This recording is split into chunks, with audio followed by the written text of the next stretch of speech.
Dans le sport, il y a des injustices qu'on finit par digérer avec le temps, mais qui marquent à vie. Une défaite cruelle, une blessure au mauvais moment, un arbitrage mal fait.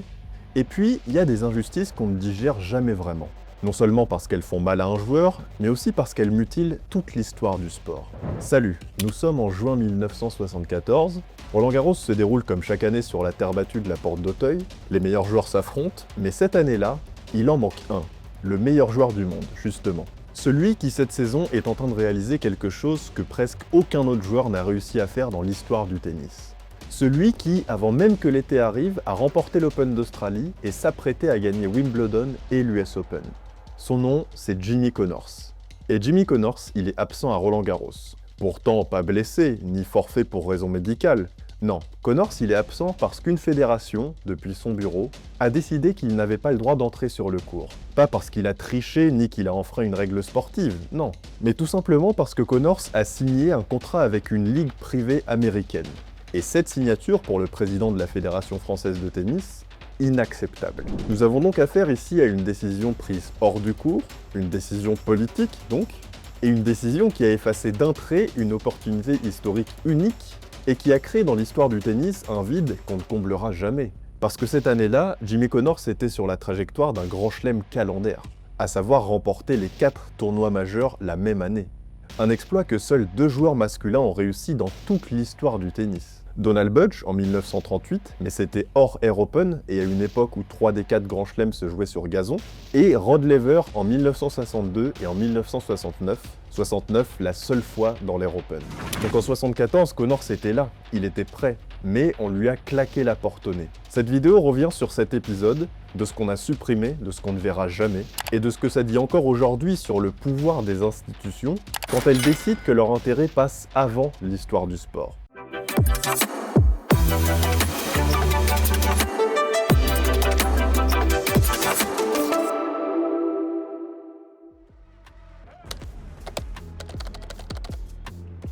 Pour comprendre ce qui se passe en 1974, il faut d'abord comprendre qui est Jimmy Connors.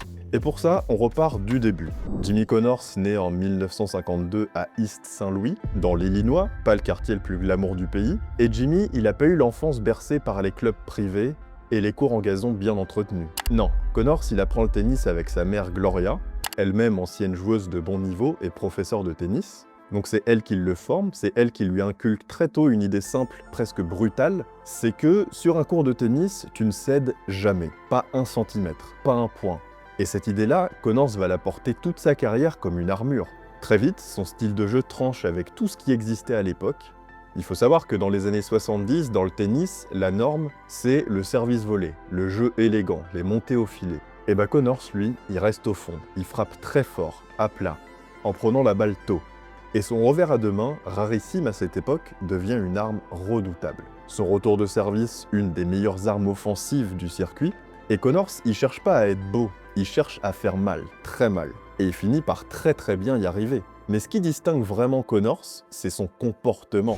Parce que Jimbo, comme on l'appelle, c'est loin d'être un gentleman du tennis. En fait, c'est un peu tout le contraire. Il s'engueule avec les arbitres, il fait des doigts d'honneur au juge de ligne, il met sa raquette entre ses jambes de manière évocatrice pour répondre aux huées du public. Il est vulgaire, provocateur et il se fout complètement de l'image qu'il renvoie. Sa mère l'encourage depuis les tribunes en criant à chaque point, et lui, il se construit contre tout le monde, contre le public, contre les institutions et contre les autres joueurs. Un jour, il dira « C'était clair, c'était moi, ma mère et ma famille contre le reste du monde ». Et cette posture-là, c'est sa nature profonde.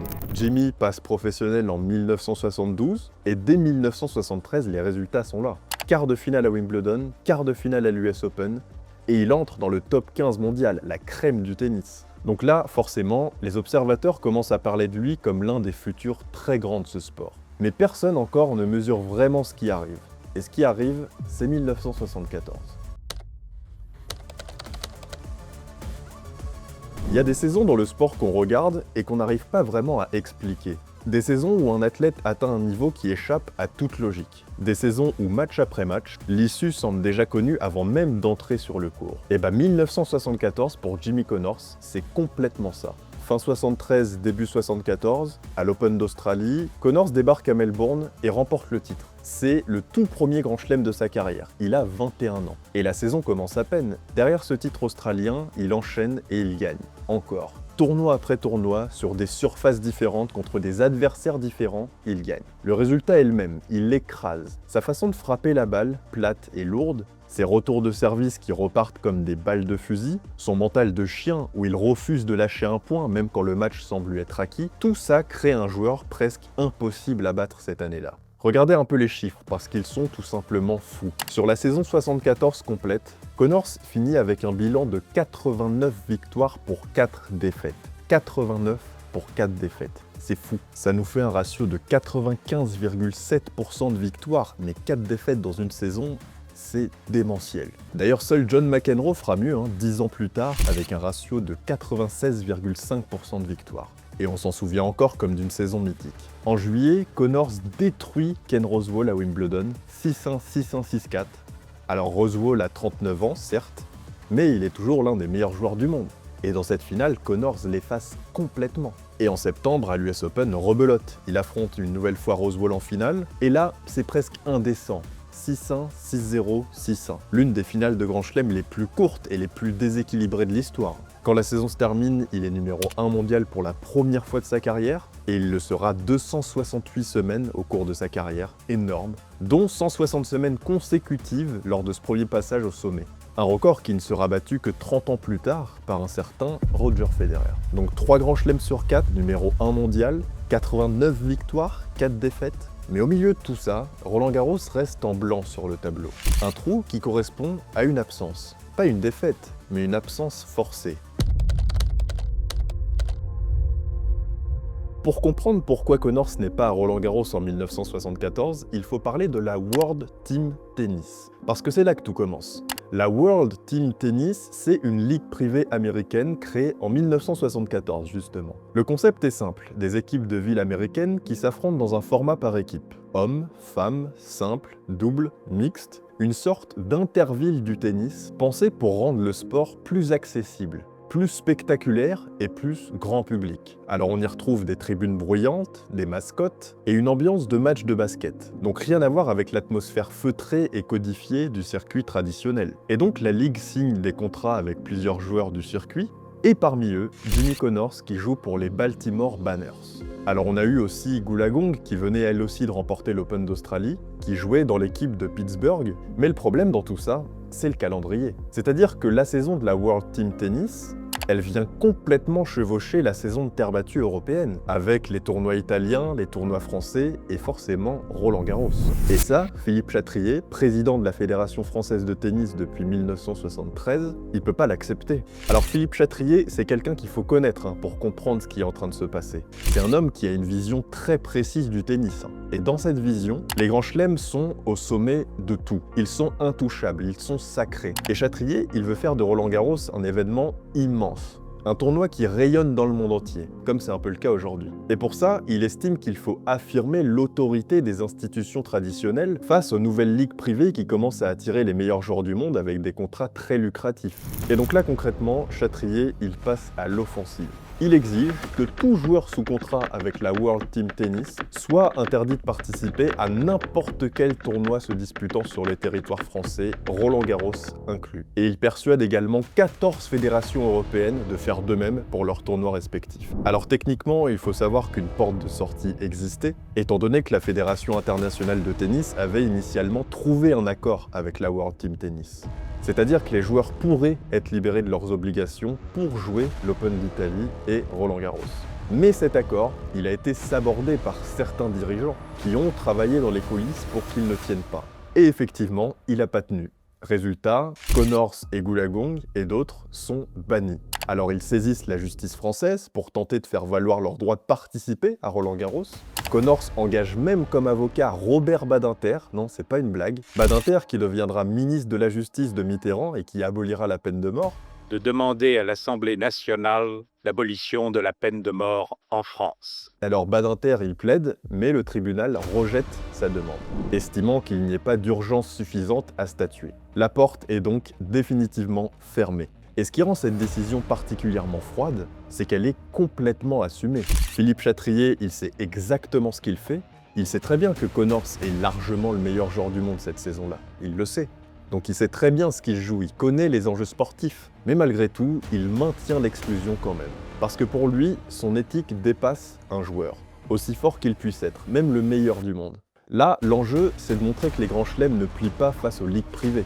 L'enjeu, c'est de montrer que l'institution prime toujours. Et dans ce calcul-là, l'histoire d'un homme et l'histoire du sport même passent en second. Mais alors, que se passe-t-il à Roland-Garros en 74 sans Connors? Alors le tournoi se joue bel et bien, et il y a même une sublime histoire qui se déroule lors de cette édition, puisque cette année, on a affaire à l'explosion d'un jeune gamin de 18 ans, un Suédois discret aux longs cheveux blonds, qui débarque à Paris et qui remporte le titre. Son nom, vous l'avez peut-être deviné, c'est Björn Borg. À 18 ans, il remporte son premier grand chelem, le premier d'une longue série à Paris, puisqu'il en remportera 6 au total. Et on va pas minimiser ça, Borg à 18 ans, c'est déjà quelque chose d'exceptionnel. Il est déjà l'un des meilleurs joueurs du monde, sa victoire, c'est loin d'être un accident, bien au contraire, c'est juste un petit signe de ce qui va arriver dans les prochaines années. Mais voilà le problème, cette victoire de Borg, aussi belle soit-elle, elle se déroule dans un tableau amputé. Le meilleur joueur du monde n'est pas là. Et c'est pas une nuance anodine, c'est une information fondamentale sur la valeur historique de ce titre. Parce que Roland-Garros 74 ne répond pas à la question que tout le monde s'était posée, à savoir, est-ce que Connors pouvait gagner sur cette surface face à ses adversaires dans ces conditions? Tout ça, on ne le saura jamais. Le tournoi a eu lieu, le vainqueur a été proclamé, mais la vérité sportive de cette édition est légèrement incomplète. Et elle a été tronquée avant même le premier match. En plus de ça, il y a une ironie cruelle, à savoir que Connors et Borg auront une rivalité immense dans les années qui suivent. C'est même l'un des plus grands duels dans l'histoire du tennis. Et ce qui est bien, c'est qu'on a deux styles opposés. Le jeu à plat et mordant de l'américain contre le lift lourd et implacable du suédois. Ils s'affrontent des dizaines de fois, et Connors bat Borg en général sur le dur américain, notamment à l'US Open, tandis que Borg battra Connors sur le gazon de Wimbledon. Mais sur la terre battue de Roland-Garros, on les verra jamais face à face. Alors effectivement, Connors reviendra à Paris seulement en 1979, après plusieurs années de bouderie qu'on peut comprendre. Et Borg, quant à lui, pendant ces années, il est au sommet absolu de sa domination. Sur terre, il enquille les titres, et Connors en 79, il fait demi-finale à Roland-Garros. En 80, il fait aussi demi-finale. Tout comme en 84 et en 85. Donc il aura rien lâché le pépère quand même. Il aura beaucoup lutté pour essayer de remporter le seul majeur qui lui manquait, mais sans jamais parvenir à aller au bout. Vous avez bien compris, la confrontation que l'histoire du tennis méritait, à savoir Connors contre Borg à Roland-Garros en 74, n'aura jamais lieu. Si ce genre de récit vous parle, n'hésitez surtout pas à vous abonner et à activer la cloche pour être au courant de toutes les nouvelles vidéos qui sortent. C'est ce qui permet à la chaîne de continuer à exister et à produire ce type de contenu. Et si vous voulez soutenir plus concrètement notre travail, un Tipeee existe, le lien est juste en dessous en description. Chaque soutien compte vraiment pour qu'on puisse continuer en indépendant. Merci beaucoup. Maintenant, on va poser la question directement. Est-ce que Jimmy Connors aurait remporté Roland-Garros en 74 s'il avait joué? La réponse exacte, c'est on ne sait pas. Personne ne peut le savoir avec certitude, parce que le tennis, ça se simule pas sur une feuille de match. Il y a des imprévisibles, des surprises, des matchs qu'on perd sans raison, des adversaires qui sortent la partie de leur vie. Mais ce qu'on peut faire, c'est regarder les éléments objectifs. Et ces éléments objectifs, ils sont plutôt troublants. Alors, premier élément, Connors, cette année, il gagne sur terre battue. Alors, pas sur la terre de Roland, ok, mais il bat Borg en finale du tournoi d'Indianapolis en 74, sur terre battue. On parle bien de Borg, celui qui vient de remporter Roland-Garros, sur terre battue. Et Connors le bat. Alors, ça prouve rien de définitif parce que Indianapolis se joue sur une terre battue verte plus rapide que celle qu'on a à Roland-Garros. Mais ça dit quand même quelque chose sur sa capacité à jouer et à gagner sur cette surface. Deuxième élément, son niveau de jeu cette année-là est absolument hors norme. On l'a dit, 89 victoires pour 4 défaites, c'est un ratio fédéresque. C'est prime Djokovic, prime Nadal. C'est-à-dire que Connors, il affiche un niveau de domination physique et mentale qu'on voit, une fois par génération. Des joueurs qui atteignent cet état-là peuvent battre absolument n'importe qui, sur n'importe quelle surface, dans n'importe quelle condition. C'est une saison all-time. Il y a peu de grands champions, voire de légendes, qui peuvent se targuer d'avoir produit une fois ce genre de saison. Et lui, il peut. Troisième élément, regardez qui remporte Roland-Garros, c'est Björn Borg. Mais Borg en 74, c'était pas encore le monstre qu'il deviendra par la suite. Borg en 74, il a aucune expérience. C'est littéralement un adolescent de 18 ans qui participe seulement à son deuxième Roland-Garros. Alors, est-ce que le Connors de 1974 pouvait le battre à Roland-Garros cette année-là? On ne saura jamais, mais en étant honnête, il y a de fortes chances que Connors aurait pu imposer sa loi, ou que Borg se soit mis à trembler un peu, vu à qui il avait affaire. Peut-être ou peut-être pas, mais la compétition était réelle entre les deux. Alors oui, personne peut affirmer que Jimmy Connors aurait remporté Roland-Garros en 74, c'est du « et si ». Et le « et si » dans le sport, ça a pas trop lieu d'être. Mais voilà ce qu'on peut dire avec certitude, il n'aura jamais eu l'occasion d'essayer cette année-là. Et c'est ça la vraie violence dans cette histoire. Parce qu'un grand chelem calendaire, gagner les 4 majeurs dans la même année, c'est l'exploit ultime dans le tennis. On a Budge et Lever qui y sont parvenus. Lever une fois dans l'Air Open. Même Djokovic, Federer, Nadal, jamais. Donc on peut pas faire plus gros que ça dans une carrière. Sauf peut-être remporter 14 fois Roland-Garros, mais ça c'est un autre débat. Donc si Connors avait joué et gagné Roland-Garros, il rejoignit un club de 2 membres. Même un membre si on prend que l'Air Open. Une liste qui n'a pas bougé depuis 69, depuis plus de 50 ans. Alors après vous allez me dire, oui mais s'il avait remporté Roland-Garros et Wimbledon, peut-être qu'à l'US Open au moment de faire le Grand Chelem, il aurait été fébrile, comme l'a été Djokovic en 2021. Ça reste encore du si, donc on saura jamais. En tout cas l'opportunité était vraiment là pour Connors. Elle était réelle, sous son nez, mais on lui a supprimé, depuis un bureau, avec un simple stylo, sur un document, sans qu'il y ait eu un seul match de joué, sans que Connors n'ait pu frapper la moindre balle. Alors, maintenant qu'on a exposé les faits, il faut nommer ce qui s'est vraiment passé. Parce qu'on peut raconter cette histoire en disant « c'était une décision de calendrier, un conflit entre 2 organisations, une question réglementaire », et techniquement, c'est vrai. Mais derrière cette version propre et administrative, il y a quelque chose de plus brut. Philippe Chatrier, donc qui était président de la Fédération française de tennis, il avait une vision, comme on a dit. Une vision ambitieuse et sur certains points bien fondée. En réalité, il voulait faire des grands chelems des événements incontournables. Il voulait protéger Roland-Garros de l'influence grandissante des ligues privées qui commençaient à drainer les meilleurs joueurs avec des contrats très lucratifs. C'est-à-dire qu'on proposait aux meilleurs joueurs du monde de venir jouer des tournois privés avec une dotation globale de 400 000 $, alors que Roland-Garros ne reversait que 150 000 au total en 1974. Donc on peut facilement comprendre que certains aient pu basculer de l'autre côté. Et Chatrier, il voulait affirmer le fait que les institutions du tennis traditionnel priment sur tout le reste. Et pour défendre cette vision-là, il a accepté de sacrifier quelque chose d'irremplaçable. Parce que Chatrier, il n'était pas naïf. Il savait très bien ce que Connors était en train de réaliser cette année-là. Il voyait les résultats, il comprenait ce qui se jouait. Et il a quand même maintenu l'exclusion. Alors il n'y a pas eu de débat public, pas de tentative de compromis véritable, pas d'hésitation visible, la règle a été posée et immédiatement appliquée, mais du coup l'histoire a été amputée. Alors Connors, lui, il a réagi comme on pouvait s'y attendre, c'est-à-dire qu'il a saisi la justice, il s'est battu comme il se bat sur le court, mais il a perdu cette fois-ci. Et puis ensuite, on l'a dit, il a boudé Roland-Garros les 4 éditions qui ont suivi. Donc ça fait quand même 5 ans sans venir à Paris, là. 5 ans à passer son tour dans le seul tournoi majeur qui lui manquait. Et quand il est finalement revenu en 1979, un retour poussé en partie par la réconciliation avec la Fédération française, il n'était plus vraiment le même joueur. Alors attention, il était toujours jeune, il avait 26 ans, mais après 1979, il n'a remporté que 3 grands chelems entre guillemets. Mais les espoirs de remporter Roland-Garros s'étaient renfermés. Donc ces internationaux de France de tennis resteront le seul grand chelem qui lui manque, avec ce fameux épisode terrible pour lui en 1974. En carrière, il s'en sort avec un Open d'Australie, 2 Wimbledon, 5 US Open chez lui, mais rien à Paris. C'est un argument qui compte quand on s'amuse à faire les classements des meilleurs joueurs all-time. Par exemple, à l'heure où on se parle, Carlos Alcaraz, c'est 7 tournois du Grand Chelem, sauf que lui, il les a tous remportés. Pas Jimmy Connors. Alors je sais, c'est des débats de guignols, mais de passionnés. Et est-ce qu'on met Alcaraz déjà au-dessus de Connors dans ce classement? Je vous pose la question. Donc ce petit vide dans le palmarès de Connors, il est le fruit de plusieurs défaites à Roland-Garros, mais il y a un monde où il est peut-être le fruit d'une décision prise ailleurs, par quelqu'un d'autre, pour des raisons qui n'avaient rien à voir avec le tennis. Alors qu'est-ce qu'on retient de tout ça, plus de 50 ans après? On retient d'abord que Jimmy Connors est l'un des plus grands champions de l'histoire du sport, de l'histoire du tennis sans aucun doute. 109 titres ATP remportés, c'est le record. Même Federer n'est pas allé le chercher celui-là. 268 semaines passées au rang de numéro 1 mondial, complètement dingue. Une longévité exceptionnelle, une carrière qui s'étend de 70 jusqu'à 96, des duels qui ont façonné des époques entières, contre Borg, contre McEnroe, contre Lendl, contre André Agassi.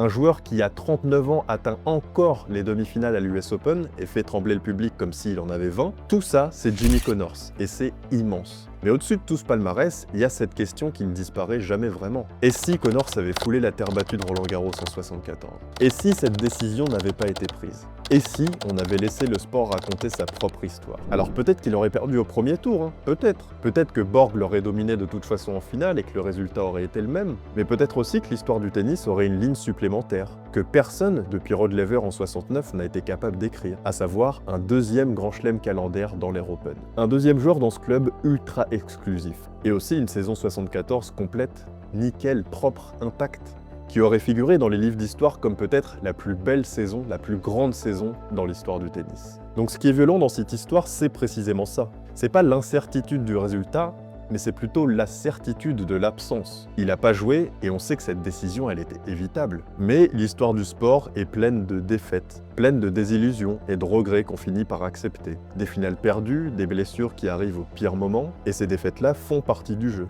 Elles ont une valeur sportive. Et elles disent quelque chose sur les limites des hommes face à d'autres hommes. Mais ce qui s'est passé en 74, c'est à part. C'est pas une limite sportive, c'est une limite administrative. C'est ça qui est frustrant. C'est une institution qui a décidé que ses intérêts passaient avant l'histoire. Une institution qui a eu raison juridiquement, mais qui a eu tort historiquement, sportivement. Parce que Roland-Garros, aujourd'hui, c'est l'un des tournois les plus prestigieux. Chatrier avait raison là-dessus et il a construit quelque chose de grand. Mais dans ce quelque chose de grand, il y a un trou. Une édition 74 où le meilleur joueur du monde incontestable n'était pas là. Donc il y a le sentiment d'avoir une page arrachée avant même d'avoir été écrite là. Jimmy Connors, aujourd'hui, il a 73 ans. Et la saison 74 appartient maintenant à l'histoire. Personne ne pourra lui enlever. Et le grand chelem calendaire qui aurait pu être le sien appartient à ce registre particulier de choses qui n'ont pas existé, mais qui auraient pu, et qui pour cette raison pèsent beaucoup plus lourd de choses qui ont eu lieu. C'était l'histoire de Jimmy Connors à Roland-Garros en 1974. Et maintenant, rendez-vous sur cette vidéo si vous voulez découvrir plus en profondeur l'histoire de celui qui en a profité. Je parle évidemment de l'irremplaçable Björn Borg. Ciao!